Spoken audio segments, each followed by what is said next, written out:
여호와께서 그에게 상함을 받게 하시기를 원하사 질고를 당하게 하셨은즉 그의 영혼을 속건 제물로 드리기에 이르면 그가 씨를 보게 되며 그의 날은 길 것이요 또 그의 손으로 여호와께서 기뻐하시는 뜻을 성취하리로다. 그가 자기 영혼의 수고한 것을 보고 만족하게 여길 것이라. 나의 의로운 종이 자기 지식으로 많은 사람을 의롭게 하며 또 그들의 죄악을 친히 담당하리로다. 그러므로 내가 그에게 존귀한 자와 함께 몫을 받게 하며 강한 자와 함께 탈취한 것을 나누게 하리니 이는 그가 자기 영혼을 버려 사망에 이르게 하며 범죄자 중 하나로 헤아림을 받았음이니라. 그러나 그가 많은 사람의 죄를 담당하며 범죄자를 위하여 기도하였느니라. 아멘. 오늘 함께 읽은 본문 말씀은 이사야서 53장의 결론에 해당하는 말씀입니다. 우리는 처음에 여호와의 종이신 예수님의 고난에 대한 예언을 살펴봤죠. 그리고 어제는 예수님의 죽으심에 대한 예언을 보았습니다. 간단히 말하자면 예수님의 고난과 죽으심은 예수님 자신 때문이 아니라 바로 우리 때문이다라는 것을 확인했습니다. 우리의 죄와 허물 때문이라 했죠. 그런데 예수님께서 우리를 위한 그런 대속제물이 되시기 위해서 합당하셨던 것은 모든 일들이 수동적으로 행한 것이 아니라 자발적이고 적극적이었다는 것을 우리는 또한 확인을 했습니다. 그리고 하나님은 예수님의 이러한 고난과 죽으심을 기뻐하시고 또 인정하셨다라고 했죠. 그것이 바로 예수님의 무덤이 악인들과 함께 있지 않고 부자들과 함께 있었다라고 하는 말씀의 의미라는 것을 우리가 확인을 했습니다. 이게 어제까지의 말씀이었습니다. 그렇다면 오늘 말씀의 의미는 과연 무엇일까요? 만일에 본문에 등장하는 이 여호와의 종이 그저 우리와 같은 인간일 뿐이라고 한다면 이 말씀은 어제를 끝으로 마무리되었어야 옳습니다. 그렇죠? 당연히 그렇지 않겠습니까? 옳은 일을 하셨고 죽으셨습니다. 그렇다면 그 이상으로 우리가 뭘 생각하고 기대할 수가 있겠습니까? 여러분 구약 성경에 등장하는 수많은 믿음의 선진들에 대한 말씀들을 보십시오. 그들이 아무리 훌륭한 삶을 살았고 또 믿음의 삶을 살았다라고 할지라도 거기서 끝이 납니다. 아브라함도 그랬고 요셉도 그렇고 모세와 다윗들 마찬가지입니다. 그들의 죽음에 대해서 설명하는 구약 성경의 말씀들을 보십시오. 모두 다 거기에서 끝이 납니다. 물론 믿음에 따라 죽은 사람들입니다. 그리고 그들은 장차 오실 예수 그리스도를 바라보고 있다라는 것도 우리는 확인할 수가 있습니다. 그리고 성도의 죽는 것을 귀하게 보신다는 시편의 말씀처럼 하나님께서 그들의 죽음을 기억하고 계시죠. 하지만 죽음은 죽음입니다. 그 이상은 우리가 알 수도 없고 볼 수도 없는 것입니다. 하지만 예수님은 어떨까요? 예수님의 죽음도 무덤에서 끝이 나고 부자들과 함께 장사된 것으로 끝이 날까요? 구절로 끝이 납니까? 그렇지 않다라는 것입니다. 그것을 보여주는 것이 바로 오늘 본문의 말씀입니다. 죽어서 장사되신 예수님께서 살아계시고 우리 죄를 짊어지시고 정죄 받으셨던 분이 의로운 분으로 영광을 받으실 것이고 세상의 권력 앞에 그토록 무기력해 보이셨던 바로 주님께서 승리자가 되셨다고 말씀하는 것이 바로 오늘 본문의 말씀이기 때문입니다. 쉽게 말해서 죽음이 이기지 못했다. 사망을 이기셨다. 부활 승리하셔서 영원토록 살아계실 것이다. 이것을 오늘 말씀을 통해서 우리에게 가르쳐 주는 것입니다. 그런데 우리가 예수님의 부활이라고 하면 우리 가끔 그런 생각이 들지 않습니까? 아니 예수님은 본래부터 영원토록 살아계신 분 아니야? 우리야 죽을 운명이고 죽었다가 살아난다라고 하면은 그것이야말로 참 기적이고 기쁜 일이겠지만은 예수님은 하나님이신데 예수님의 그 부활에 대해서 우리가 이렇게 기뻐해야 될 이유가 굳이 있을까라는 생각을 할 수가 있습니다. 그렇다면 왜 성경은 이 예수님의 부활에 대해서 그토록 관심을 가지고 우리에게 말씀하고 있을까요? 여러분은 어떻게 생각하십니까? 그 이유는 바로 이것입니다. 예수님의 부활이라고 하는 것은 예수님의 부활 자체가 핵심이 아니라 그 예수님의 부활과 우리가 연결되어 있기 때문에 그렇습니다. 이것은 예수님의 성육신부터가 우리에게 가르쳐 주는 것이죠. 예수님께서 왜 우리와 같은 인간이 되셨습니까? 우리와 같이 되시기 위함이죠. 우리의 운명을 짊어지시기 위함입니다. 우리가 그동안 살펴봤던 말씀이 바로 그거 아닙니까? 그가 찔림은 우리의 허물 때문이고 그가 상함은 우리의 죄악 때문이다 라고 말씀했습니다. 우리는 다 양 같아서 그릇 행하여 각기 제 길로 갔지만 여호와께서는 우리 모두의 죄악을 그에게 담당시키셨다라는 것입니다. 다시 말해서 우리가 예수님의 부활에 주목하는 이유는 바로 이 예언대로 오신 예수님에게 우리의 운명이 달려있기 때문에 그렇습니다. 예수님의 죽으심이 다만 의로운 죽으심으로 끝이 난다라고 한다면 우리의 운명도 그렇게 끝이 날 것입니다. 그런데 예수님의 죽으심이 부활로 연결이 된다면 그것은 곧 우리의 부활로 이어지게 된다라는 것이죠. 여러분 대속죄일을 기억하십니까? 대제사장이 1년에 한 번 이스라엘 백성의 모든 죄를 짊어지고 지성소에 들어갑니다. 한 개인이 들어가는 것이 아니라 이스라엘 백성 전체의 운명을 짊어지고 들어가는 것입니다. 그가 거기서 들어가서 죽어 나오지 못하면 이스라엘의 운명도 그렇게 끝이 나는 것이고 그가 그곳에서 살아나온다면 이스라엘 백성 전체의 죄는 하나님 앞에서 용서를 받는 것과 같은 것입니다. 그게 예수님의 부활이죠. 오늘 본문 말씀이 그것을 잘 말씀해 주고 있습니다. 여러분 먼저 10절 말씀을 함께 보시기를 바랍니다. 이렇게 말씀하죠. 여호와께서 그에게 상함을 받게 하기를 원하사 질고를 당하게 하셨은즉 그의 영혼을 속건제물로 드리기에 이르면 그가 씨를 보게 되며 그의 날은 길 것이요 또 그의 손으로 여호와께서 기뻐하시는 뜻을 성취하리로다 이렇게 말씀합니다. 먼저 이것을 한번 주목해 봤으면 좋겠어요. 하나님께서 우리를 얼마나 사랑하시는지를 여기서 한번 확인해 보십시오. 뭐라고 말씀합니까? 여호와께서 그의 종에게 상함을 받게 하시기를 원하사 질고를 당하게 하셨다라는 것입니다. 이건 우리로서는 참으로 이해할 수 없는 말입니다. 세상에 어떤 아버지가 아들에게 상함을 받게 하고 질고를 당하게 하는 것을 원하는 아버지가 어디 있겠습니까? 이상한 아버지 아닙니까? 제정신이 아닌 아버지죠. 그렇죠? 근데 더 놀라운 것은 이것입니다. 그 아들 또한 똑같았다는 것입니다. 여러분 이어지는 말씀을 보세요. 예수님이 자신의 영혼을 그러니까 자기의 생명을 속건제물로 드리고 그의 손으로 여호와께서 기뻐하시는 뜻을 성취하리라 이렇게 말씀하죠. 그러니까 기쁜 마음으로 적극적인 마음으로 그의 아들 예수 그리스도께서도 순종하셨다라는 것입니다. 이것을 더 분명하게 보여주는 말씀이 우리가 잘 아는 히브리서 12장 2절의 말씀에 있는데요.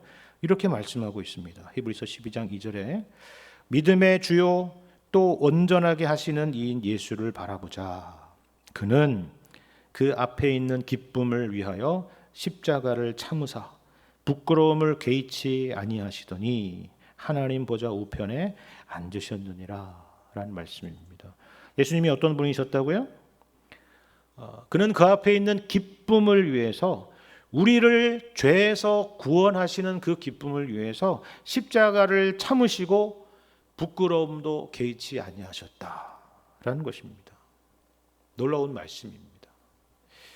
그렇다면 성령 하나님은 또 어떠셨을까요? 여러분, 복음서 말씀을 보면 예수님께서 세례 요한에게 세례를 받으시는 장면이 등장하죠. 우리가 아는 것처럼 예수님은 그 회개의 세례를 받으실 이유도 필요도 없으신 분이십니다. 하지만 말씀드린 것처럼 죄인된 모든 인류를 대표하시고 대신하시기 위해서 그 세례를 받으신 것입니다. 그런데 그때 어떤 일이 일어납니까? 성령이 비둘기와 같이 예수님에게 임했다라고 그렇게 기록을 하고 있죠. 무슨 말입니까? 예수님께서 지금 우리의 죄를 위해서 가는 그 십자가의 그 길에, 죽음의 그 길에 성령님도 함께하고 계신다라는 그런 의미죠. 다시 말하자면 성부, 성자, 성령 하나님께서는 모두 다 우리를 살리시고 우리를 구원하시는 그 일에 하나의 마음이셨다라는 것입니다. 그 마음이 나뉘지 않았다는 겁니다. 하나님은 명하시는데 성자 예수님은 싫다고 하시거나 성령 하나님은 이걸 다시 한번 생각해 보자고 말씀하시거나 그러지 않으셨다는 거예요. 삼위 하나님께서 이처럼 우리를 사랑하시는 그 일에 한 마음이셨다는 것이죠. 똑같으셨다는 것입니다. 우리는 삼위일체라고 하면 사실 너무 논리적으로 이해하려고 하기 때문에 어려움을 겪곤 하는데요. 사실 성경에서 말하는 삼위일체에 대한 강조점은 다른 것이 아닙니다. 바로 이와 같은 것입니다. 사실 하나님께서 우리에게 스스로를 증명하실 필요가 뭐가 있겠습니까? 삼위일체 교리라고 하는 것은 다만 우리와의 관계 가운데서 우리를 향한 열심과 사랑이 이와 같다라는 것을 우리에게 말씀해 주시기 위해 등장하는 그런 교리요 또한 말씀인 것입니다. 이런 비유가 적절할지는 모르겠지만 예를 들면 이런 거예요. 아이 입장에서 우리 부모님이 내 부모님이라고 하는 것, 그리고 부모님이 서로 부부 관계라고 하는 것을 어떻게 알겠습니까? 가족 관계 증명서를 통해서 압니까? 혼인 관계 증명서를 떼보면 아나요? 출생 증명서를 통해서 확인합니까? 그렇지 않죠. 그 부모님의 자녀를 향한 똑같은 사랑, 동일한 사랑을 통해서 그 사랑과 헌신을 통해서 알게 되는 것입니다. 그것은 증명서로 확인되는 것이 아니고 그것으로 확인되는 것보다 훨씬 더 강한 것이다, 그런 말입니다. 엄마 아빠가 나를 위해서 이런 희생을 했구나, 그렇게 고생하고 애를 쓰셨구나, 그걸 통해서 확인하는 것이죠. 사랑을 통해서 확인하는 것입니다. 지금 본문 말씀이 우리에게 그것을 가르쳐주고 있는 것입니다. 그렇다면 예수님의 희생이 우리에게 가져다 준 것은 구체적으로 어떤 것들이 있었다라고 우리에게 말씀하고 있습니까? 몇 가지 내용이 있는데요. 간단히 살펴보면 이런 겁니다. 먼저 10절을 보면 그가 씨를 보게 된다라는 말씀이 있습니다. 그가 씨를 보게 된다. 어떤 말씀이 연상되나요? 아브라함에게 하나님께서 하셨던 약속이 연상이 되죠. 내가 너의 후손을 하늘의 별과 같이 바닷가의 모래같이 하시겠다라는 그 말씀이 연상이 됩니다. 예수님의 죽으심과 부활이 수많은 믿음의 자녀들로 이어지게 될 것이다 라는 말씀이죠. 여러분, 실제로 그렇지 않습니까? 지난 2000년의 기독교 역사를 생각해 보십시오. 지금도 이 땅에 세워진 세계 곳곳의 교회들을 생각해 보세요. 하나님을 아버지라 부르고 예수님을 구주로 믿는 하나님의 자녀들이 이토록 많아지게 된 것입니다. 또 이어지는 말씀을 보시면 그의 날이 길 것이라고 하는 말씀이 있죠. 말씀드린 것처럼 9절에는 죽어 장사되었다는 말씀이 있지 않습니까? 그런데 그의 날이 길 것이라고 하는 말씀은 죽음에서 끝이 아니라 부활할 것을 말씀하는 말씀이죠. 그리고 이것은 예수님과 연합한 주님의 백성들을 위한 말씀입니다. 이것을 믿는 우리 모두는 영생을 얻게 될 것이다 라는 말씀입니다. 그리고 여기 11절 하반절을 보시면은 많은 사람을 의롭게 하고 또 그들의 죄악을 친히 담당하리라 라는 말씀이 있습니다. 우리가 이번 특세 기간에 계속 확인했던 말씀 아닙니까? 예수님은 우리의 죄를 취하시고 우리는 그 예수님으로 말미암아 의롭게 되는 것입니다. 우리의 죄는 예수님께서 대신 짊어지시고 우리는 그 예수님의 의로 하나님 앞에 거룩하게 되는 것입니다. 그것을 말씀하는 것입니다.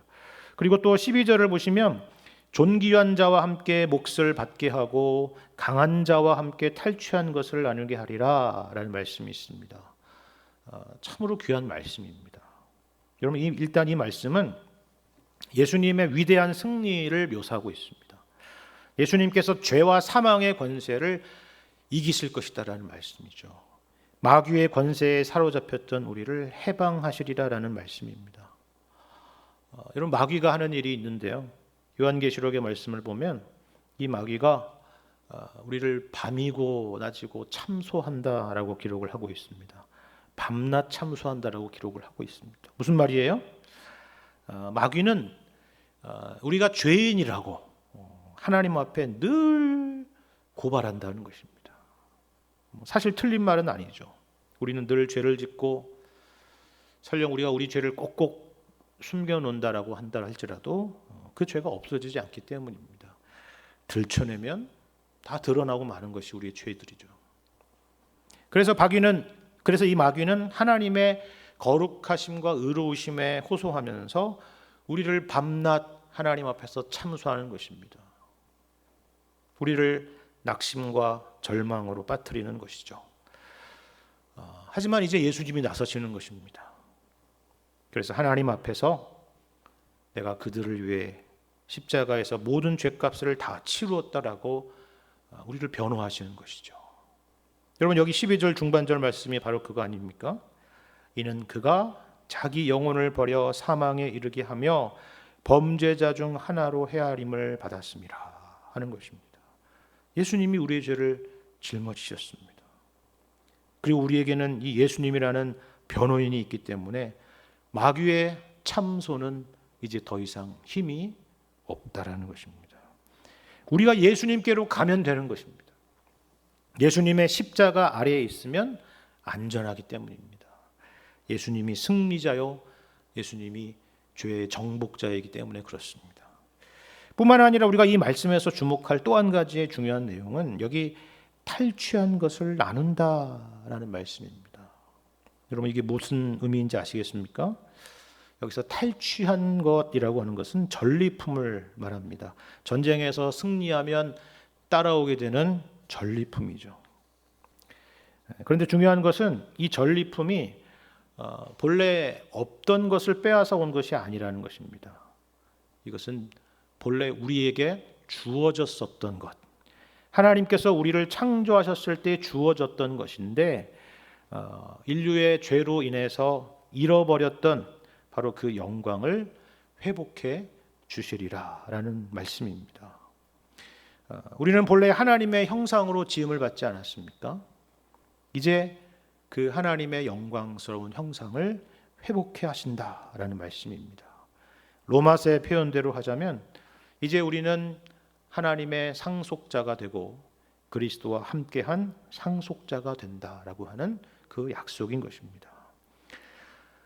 마지막으로 우리가 누리게 될 은혜는 여기 12절의 하반절의 말씀과 같이 예수님의 중보기도에 대한 것입니다. 이렇게 말씀하고 있죠. 그러나 그가 많은 사람의 죄를 담당하며 범죄자를 위하여 기도하였느니라 라는 말씀입니다. 참으로 놀라운 것은 우리를 향하신 구원의 사역이 2000년 전에 한 가지의 사건으로 끝난 것이 아니다라는 것입니다. 부족하다는 의미가 아닙니다. 예수님은 우리의 구원을 위한 모든 것을 십자가에서 다 이루셨습니다. 완성하셨죠. 그런 의미가 아니라 이 구원의 은혜를 우리 각자의 삶에, 성도들의 삶에 날마다 적용시키시기 위해서 우리가 하나님의 자녀로 살아가면서 우리의 믿음이 흔들리고 낙심하고 절망하지 않도록 하시기 위해서 지금도 예수님께서는 하나님의 우편에서 우리를 위해서 간구하신다라는 그런 말씀입니다. 여러분, 이 모든 내용들을 간단하게 살폈지만 여러분 하나하나를 생각해 보시고 묵상을 해보세요. 우리가 얼마나 대단한 은혜를 받고 있는가 하는 것을 아시게 될 것입니다. 지금도 얼마나 엄청난 사랑을 받고 살고 있는지를 우리는 알게 될 거예요. 그것을 기억하고 확신 가운데 우리로 살아가도록 하시기 위해서 이 말씀을 우리에게 주시는 것입니다. 여러분, 처음에 이 말씀이 왜 주어졌는지를 다시 한번 생각을 해보세요. 지금 이사야서가 기록된 이 시대의 맥락은요, 이스라엘 백성의 실패입니다. 어두운 배경이에요. 여러분, 첫날 말씀을 기억하시죠? 이사야서 1장 말씀을 여러분 생각해 보세요. 하나님께서 그들의 죄악된 모습에 질리셨습니다.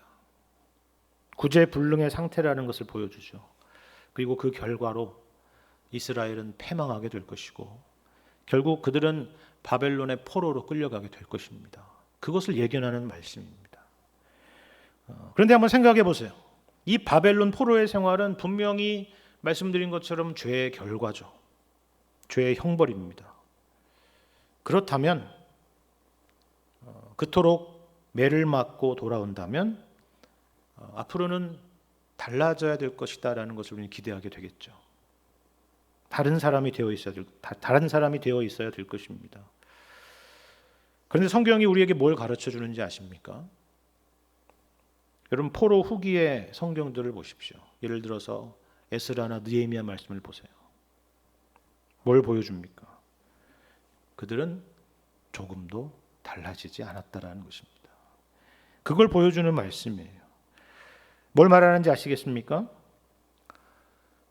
우리의 죄의 문제가 근본적으로 해결되지 않는 한 우리는 바벨론이 아니라 바벨론 할아버지라도 우리를 새롭게 할 수가 없다라고 하는 역사적인 증언인 것입니다.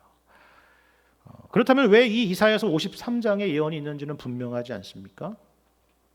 바로 예수 그리스도께서 하나님의 종으로 이 땅에 오셔서 우리의 죄의 문제를 근본적으로 해결해 주시리라는 약속인 것입니다.